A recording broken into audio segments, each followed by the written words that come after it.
Hello friends, எல்லாருக்கும் good morning.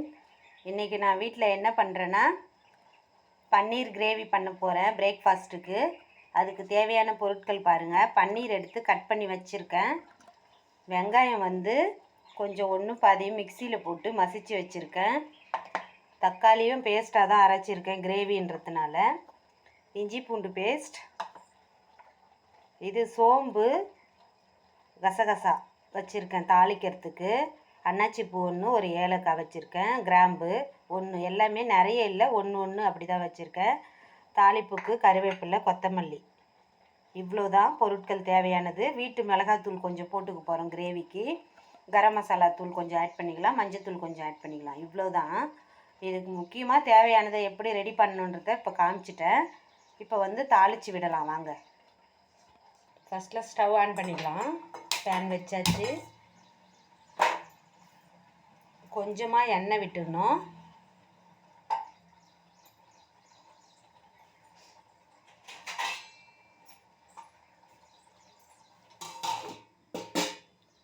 எண்ணெய் விட்டுட்டு இந்த பன்னீரை ஸ்ப்ரை பண்ணி எடுத்துக்கணும். ஏன்னா அது ஸ்மெல்லு பச்சை வாடை வருதுன்னு சொல்லுவாங்க இல்லையா, அது வராமல் இருக்க லேசாக வதக்கி எடுத்து வச்சிடணும்.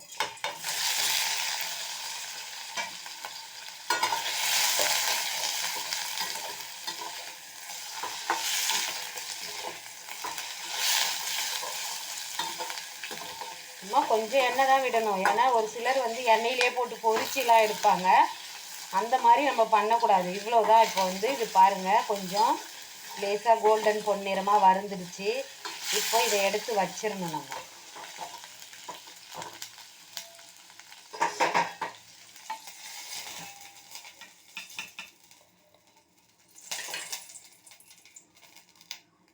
இப்போது பேனில் கொஞ்சம் கழுவிட்டு தான் வைக்கணும். ஏன்னா அதே பேனில் பண்ணுறதானா நம்ம கழுவிட்டு தான் வச்சுருக்கேன். ஏன்னா தீஞ்சிரும் இல்லையா, அதுக்காக. இப்போது மறுபடியும் எண்ணெய் விட்டு கிரேவி எப்படி தாளிக்கிறதுன்னு நம்ம பார்க்கலாம். கொஞ்சம் பேன் சூடேறட்டும்.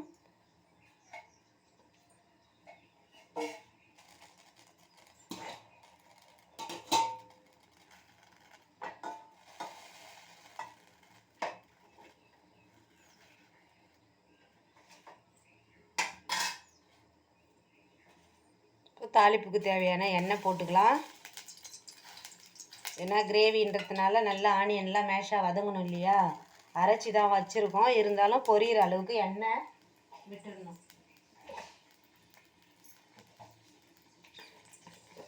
எண்ணெய் போட்டாச்சு. கடுகு போடுறேன்.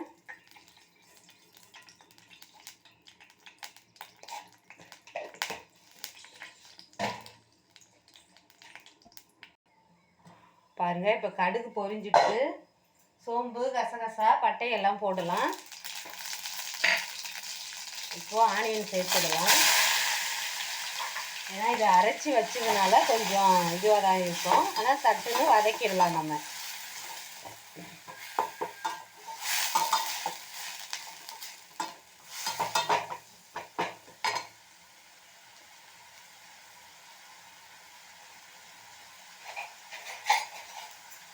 இதுலேயே கொஞ்சமாக இஞ்சி பூண்டு பேஸ்ட்டு ஆட் பண்ணிக்கலாம். இப்போ எல்லாமே நல்லா வதங்கணும்.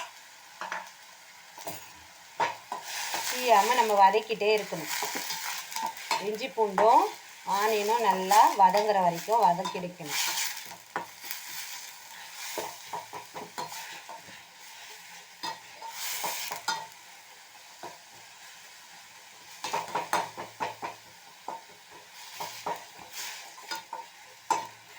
நிறைய பேருக்கு பன்னீரில் கிரேவிலாம் பண்ண தெரியாது, ஃபங்க்ஷன் போனால் சாப்பிட்றோமே அவ்வளோதான் அப்படி சொல்லுவாங்க.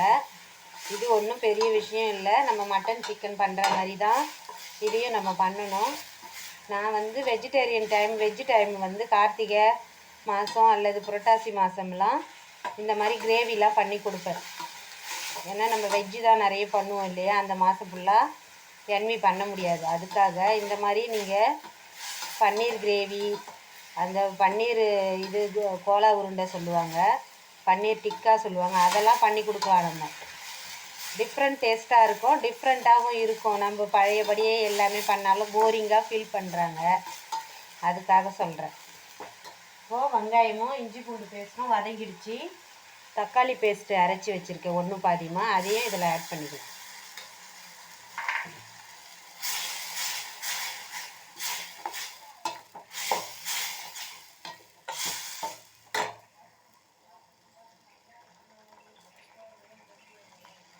குடமிளகா வந்து நான் பச்சை மிளகா ஆட் பண்ணல, காரமாக இருக்கும்னுட்டு. அதுக்காக ஃப்ளேவருக்காக மிளகா ஃப்ளேவர் வேணுன்றவங்க இந்த மாதிரி குடமிளகா கட் பண்ணி வச்சுக்கோங்க. தக்காளி வெங்காயம்லாம் நல்லா வதங்கின பேர் அதையும் போட்டு நம்ம வதக்கிக்கலாம். கொஞ்சம் நல்லா வதங்கட்டும். நான் வந்து மூடி போட்டு க்ளோஸ் பண்ணிக்கலாம். வாங்க எப்படி வதங்கியிருக்குன்னு பார்க்கலாம். ஒரு 2 மினிட்ஸ் இந்த மாதிரி எப்பொழுதுமே தட்டு போட்டு நம்ம க்ளோஸ் பண்ணிட்டோம்னா நல்லா ஒன்றை மாதிரி வதங்கிடும். எந்த குழம்பு வச்சாலுமே நம்ம வதக்கிறதுக்கு இந்த மாதிரி ஃபாலோ பண்ணிக்கலாம். ஏன்னா அங்கேயே நின்று வதக்கிட்டே இருக்கணும்னு அவசியம் இல்லை. மற்ற வேலையை எதுனா நம்ம பார்த்துடலாம். அதுக்காக சொன்னேன் க்ளோஸ் பண்ணி வச்சிடணும். இப்போ வந்து கருவேப்பிலை கொத்தமல்லியும் குடமிளகாவும் சேர்த்துடலாம். நீங்கள் நார்மல் சில்லி கூட காரத்துக்கு கொஞ்சம் ஹெவியாக வேணுன்றவங்க இந்த மாதிரி ஒரு பச்சை மிளகா இல்லை 2 பச்சை மிளகா சேர்த்துக்கலாம். நம்ம தேவைக்கு தான் நம்ம காரம் சேர்த்துக்க போகிறோம். இது குடமிளகாய் ஏன் சேர்க்குறேன்னா கொஞ்சம் பார்க்க கொஞ்சம் இதுவாக இருக்கும், காரமும் இல்லாமல் இருக்குன்றதுனால நான் குடமிளகா சேர்த்துடுறேன். குடமிளகா இல்லாமையும் நீங்கள் பண்ணலான்றதுக்கு தான் நார்மல் சில்லி ஒன்று போட்டுக்கோங்கன்னு சொல்கிறேன்.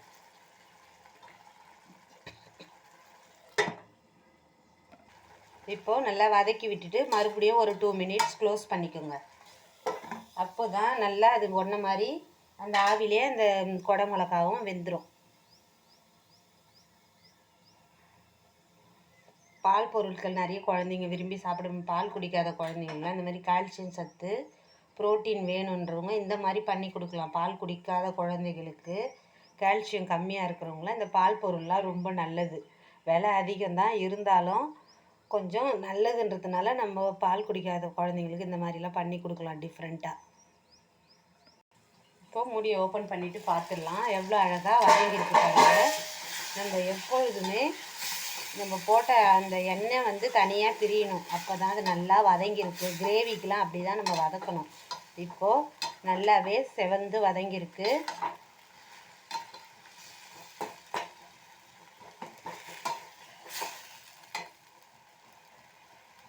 தேவைக்கேற்ப உப்பு போட்டுடலாம்.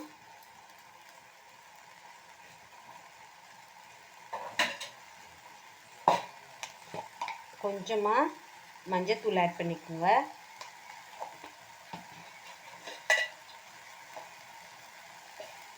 வீட்டு மிளகாத்தூள் தான், கொஞ்சமாக தான் போடுறேன்.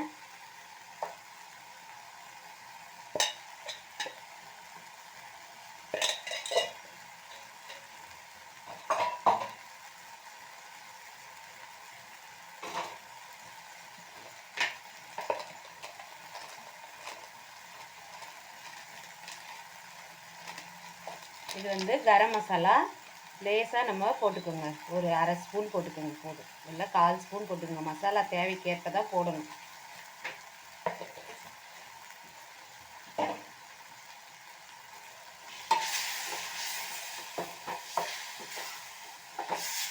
இவ்வளோதான். இப்போ இந்த கிரேவி நல்லா கொதித்து இறக்க ஒரு 5 மினிட் இருக்கும் பொழுது தான் நம்ம பன்னீர் போடணும். ஏன்னா வதக்கி தான் வச்சுருக்கோம், ஃபஸ்ட்டே போட்டுடக்கூடாது எப்பொழுதுமே. அது வந்து கரைஞ்சிரும் இல்லையா, அதுக்காக. இப்போ தண்ணி ஆட் பண்ணிக்கோங்க தேவைக்கேற்ப. நல்லா கொதி வரணும் இல்லையா.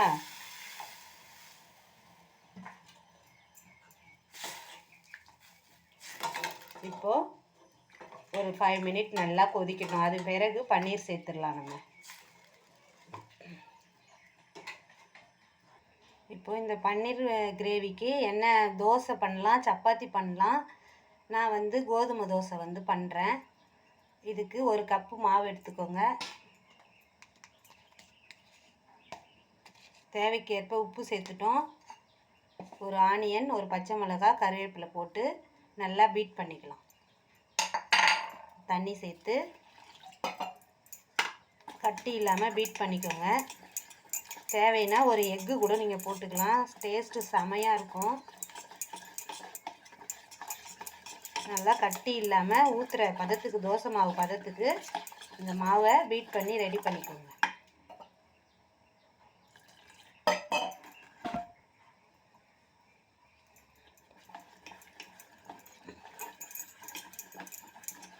இவ்வளோதான். இது கோதுமை தோசை. இதில் வெஜிடபிள் கூட நம்ம சிறுவாக வேக வச்சு போட்டுடலாம். ஆனால் நான் டைம் இல்லாததுனால இதை மட்டும் பண்ணுறேன். இல்லை சப்பாத்தி, ஆலு பரோட்டா அந்த மாதிரி இதுக்கெலாம் இந்த மாதிரி பன்னீர் கிரேவி பண்ணி வச்சு சாப்பிட்டிங்கன்னா 5 ஸ்டார் ஹோட்டலே தோற்று போயிடும். அவ்வளோ டேஸ்ட்டாக இருக்கும். ஓகே, இந்த மாவு ரெடி ஆகிடுச்சு. இப்போ தோசை பண்ணிடலாம்.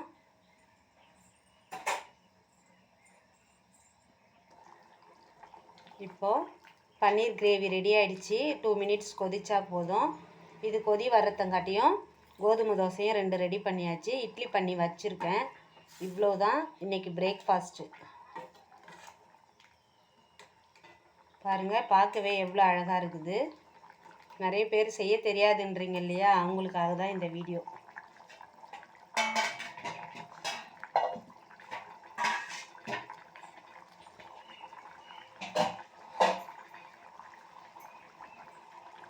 தோசையும் ரெடி ஆகிடுது.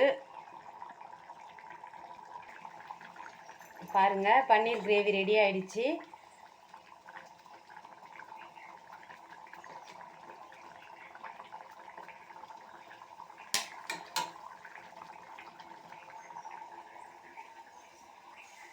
இவ்வளோதான், எவ்வளோ அழகாக இருக்குது பாருங்கள். இதே மாதிரி நீங்களும் பண்ணுங்கள். தேங்க்யூ ஃபார் வாட்சிங் மை வீடியோ. பார்க்குறவங்க எல்லோரும் என் சேனலுக்கு சப்ஸ்கிரைப் பண்ணி லைக் பண்ணுங்கள், ஷேர் பண்ணுங்கள். தேங்க்யூ ஃபார் வாட்சிங் my video. Bye bye friends, bye.